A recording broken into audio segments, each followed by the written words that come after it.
Tonight, no one is in custody hours after conservative political activist Charlie Kirk was shot and killed on a college campus in Utah. Breaking right now at 11, a law enforcement official says investigators are looking for a new person of interest. And tonight, mourners are bringing flowers to a growing memorial at the Turning Point USA headquarters, the political organization that Kirk founded as a teenager. Political leaders and supporters on both sides of the aisle left reeling from the shocking act of violence.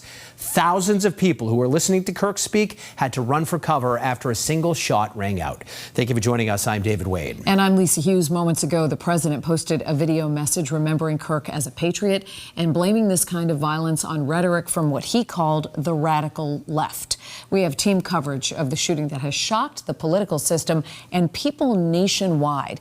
We'll have the latest on the investigation, who Charlie Kirk was, how he influenced the Trump administration, and we take a closer look at modern political violence. We begin tonight with Torian Small live in Washington, D.C. Torian?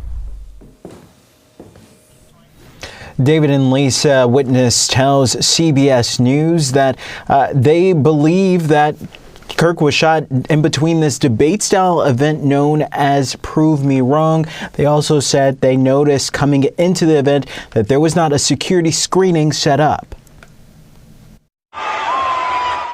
Charlie Kirk, a right-wing political activist, died Wednesday after being shot in the neck at Utah Valley University. This incident occurred with a large crowd around.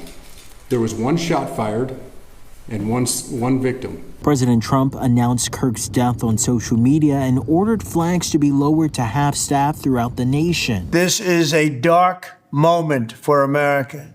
Charlie Kirk traveled the nation, joyfully engaging with everyone interested in good faith debate. At a Wednesday evening press conference, authorities said they are still working to piece together details surrounding the shooting. The shot came from here on campus, from a location at a fair, potentially from a roof, yes. Authorities vowed to bring those responsible for the shooting to justice. To whoever did this, we will find you. We will try you. And we will hold you accountable to the furthest extent of the law. In Washington, a moment of silence was held for Kirk on the House floor. Kirk, 31, leaves behind a wife and 2 young children.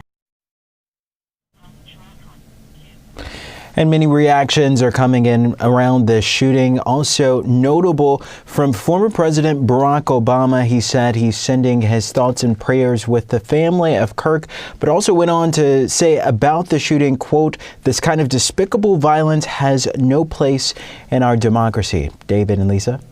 Torian Small in Washington. Thank you, Torian.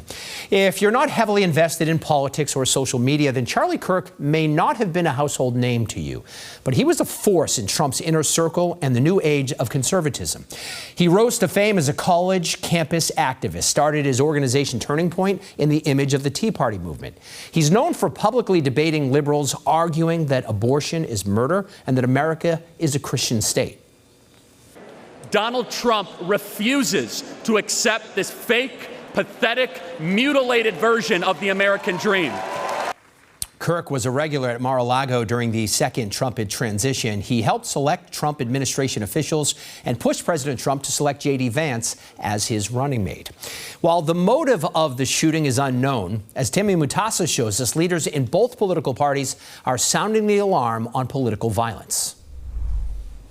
David, tonight outrage from lawmakers across the board who are condemning this horrific act of violence. This is the 4th major incident of political violence in our country in just the last year.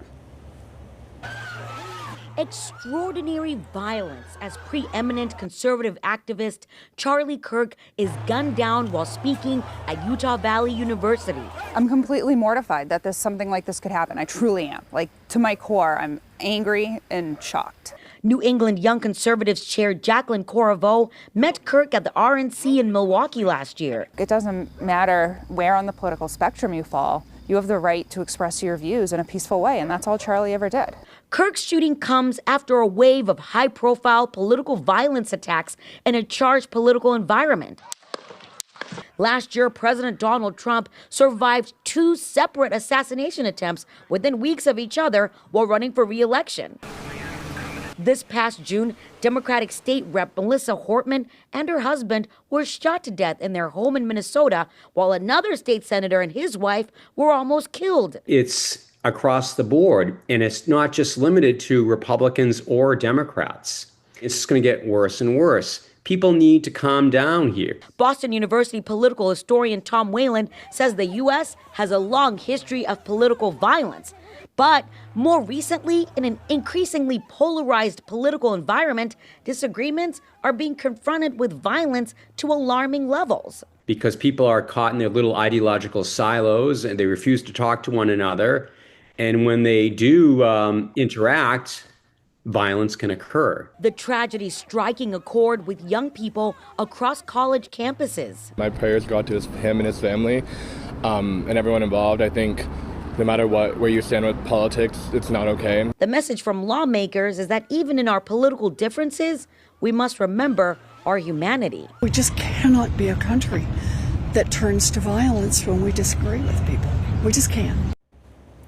Governor Healy condemned the shooting, saying in a statement, in part, the growth of political violence in our country must be stopped. Tammy Mutasab, WBZ News. Tammy, thank you. Charlie Kirk was scheduled to visit a college campus in New England in just a few weeks. The Dartmouth College president says a bipartisan student group invited Kirk to speak on September 25th. That event sold out within minutes. Kirk made a career of traveling the country for these events, and he had his own security team with him. WBZ security analyst Ed Davis says that's not unusual, particularly at events on campuses. And he says this kind of attack is unprecedented. You see that a lot, especially in larger universities that host a lot of foreign dignitaries. So this is a pretty standard operation. And he had a large number of people as these protective details go. I saw at least 5, maybe 6 people that were surrounding him. But it was all close-in protection. Guarding against snipers is a whole different endeavor. Ed Davis says college campuses were already starting to look more closely at event security before this incident.